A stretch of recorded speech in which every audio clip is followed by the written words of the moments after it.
జాతకంలో కాల సర్పదోషమా? ఆర్థిక ఇబ్బందుల నివారణ చర్యలు. ఈ క్షేత్ర దర్శనంతో అద్భుత ఫలితం. కాల సర్పదోషం అంటే కాల అంటే సమయం అని, సర్పం అంటే పాము అని అర్థం. కాల సర్ప అంటే కాలం సర్పముగా మారి జాతకులకు అనేక రకాల కష్టాలు, రకరకాల ఇబ్బందులను కలిగించడాన్ని కాలసర్ప యోగం లేదా కాలసర్పదోషం అని అంటారు.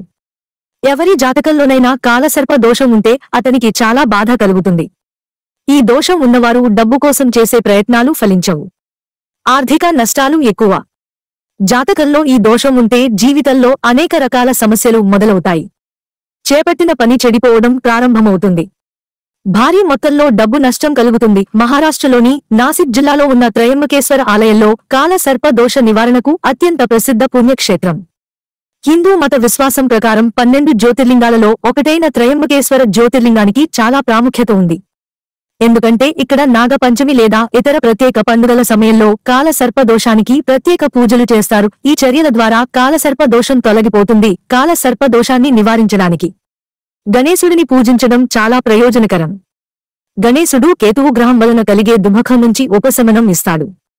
సరస్వతీదేవి పూజ రాహు దోషం నుంచి రక్షిస్తుంది. ప్రతిరోజు భైరవాష్టకం చదవడం, పూజించడం ద్వారా కాల సర్ప దోషానికి సంబంధించిన సమస్యల నుంచి ఉపశమనం పొందుతారు. కాల సర్ప దోషాన్ని తొలగించడానికి మహామృత్యుంజయ మంత్రాన్ని రుద్రాక్ష జపమాలతో ప్రతిరోజు 108 సార్లు జపించాలి. కాల సర్ప దోషాన్ని నివారించడానికి బుధవారం నాడు చిటికెన వేలికి ప్రత్యేకంగా పూజ చేసిన పవిత్రమైన ఉంగరాన్ని ధరించండి.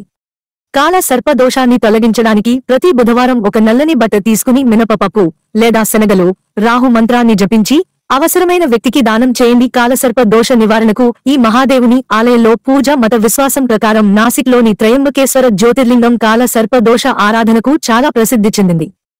కాల సర్పదోషం నుండి ఉపశమనం పొందేందుకు ప్రతి సంవత్సరం లక్షలాది మంది ఈ దేవాలయానికి చేరుకుంటారు. ఈ పవిత్ర జ్యోతిర్లింగ దర్శనం ద్వారా కాలసర్ప దోషం నుంచి విముక్తి లభిస్తుందని విశ్వాసం.